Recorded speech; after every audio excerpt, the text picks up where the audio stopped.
네, 위원장님 모두 발언에서도 그렇고 지금 이제 토론에서도 이재명 민주당 대표 아주 강하게 비판을 많이 하셨는데요.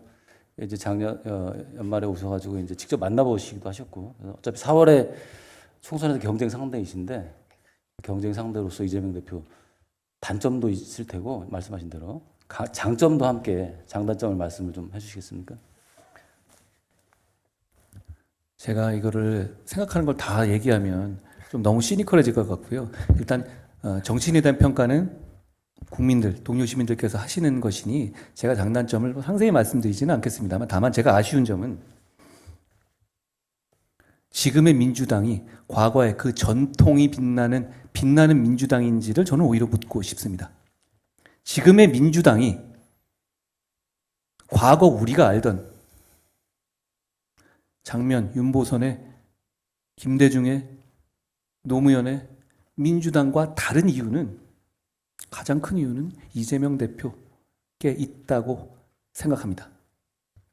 또 하나는 제가 좀 시니컬하게 기자님들하고 뭐 도어 스태핑 같은 거 하면서 이렇게 얘기했습니다. 아, 민주당 가서 대표하면 정말 편하겠다. 차라리 민주당 할 것, 이렇게 얘기했었습니다. 저는 민주당에게 안타까운 점, 이재명 대표님께 안타까운 점은 너무 거짓말을 많이 한다는 겁니다. 공적으로, 공식적으로요. 그리고 그걸 너무 자주 바꾸고, 그런데 그것까지는 있을 수 있는데요. 그것에 대해서 부끄러워하지 않는다는 것이 저는 충격적입니다. 지금 연동형 제도라든가 이런 거에 대해서 한 7, 8번 대선 공약이라고 하지 않았나요? 달라진 건 뭐가 있습니까? 달라진 건 없고 본인의 기분과 상황과 본인의 정치 공학만 달라진 것이죠. 저는 그런 점에서 아쉬운 점이 있다고 생각합니다. 장점이 당연히 많이 있으실 겁니다. 이런 식의 질곡과 파도를 거쳐오시는데도 아직까지 당대표고 아직까지 이렇게 당을 장악한다? 대단한 정치력이라고 생각합니다. 그렇지만 저는 그 정치력은 배우고 싶지 않습니다. 네, 잠깐 작년 얘기를 잠깐 하면요. 지난해 9월에 이제 체포동의안, 이재명 대표 체포동의안이 국회에 제출됐었고 국회에서 가결됐으나 구속영장은 기각됐습니다. 예상하셨습니까? 저는 그 사안은 영장을 청구해야 될 만한 당연한 사안이라고 봤고요. 다만 이 현직 그 당대표에 대한 구속 여부에 대해서는 법원이 여러 가지 판단을 할 수 있다는 정도의 생각은 했습니다만, 보통 이런 일을 할 때 꼭 해야 될, 제가 지금 정치인이 아니라 당시에도 제가 뭐 그 사건을 제가 직접 한 건 전혀 아닙니다만, 사법 영역에서는 꼭 해야 될 일이 있을 때는 그냥 해야 되는 겁니다. 그런데 그 사안에 대한 구속영장 청구는 그 과거의 전례라든가 사법 시선을 볼 때는 영장 청구가 꼭 필요한 사안이었다라는 정도로만 말씀드리겠습니다. 뭐 그 영장 청구를 제가 결정했다는 취지는 전혀 아닙니다. 그래서 결국 이제 구속 수사를 이제 하려고 하신 건데 뜻대로는 안 되는 겁니다. 그래서 이걸 놓고 이제 제1야당에 대해서 좀 무리하게 구속 수사를 시도한 거 아니냐 이런 비판도 있었는데 어떻게 생각하십니까? 저는 그렇게 생각하지 않고요. 아까 말씀드린 것처럼 이건 시스템에 대한 문제였던 것이고요. 그러면 저는 오히려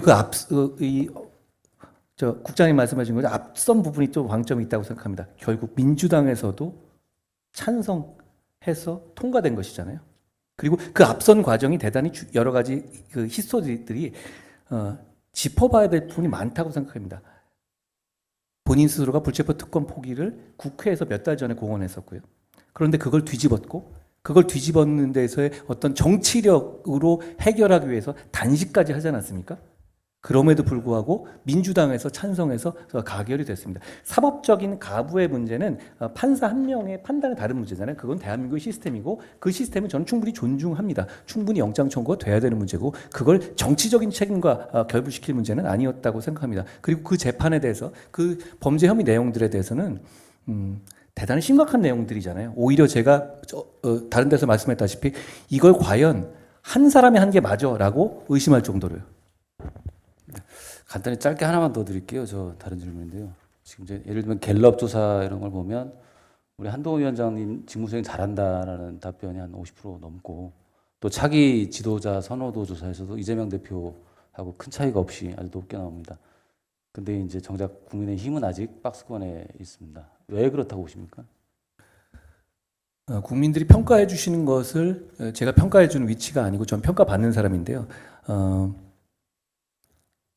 제가 더 잘하겠다는 말씀으로 가름하고 싶습니다. 저희 국민의힘이 굉장히 변화하려고 하고 있고 국민의힘에서에 대해서 국민들께서 지지하시는 분, 비판하시는 분 모두 약간 다른 지점에서 실망하시는 부분이 많았던 정당입니다.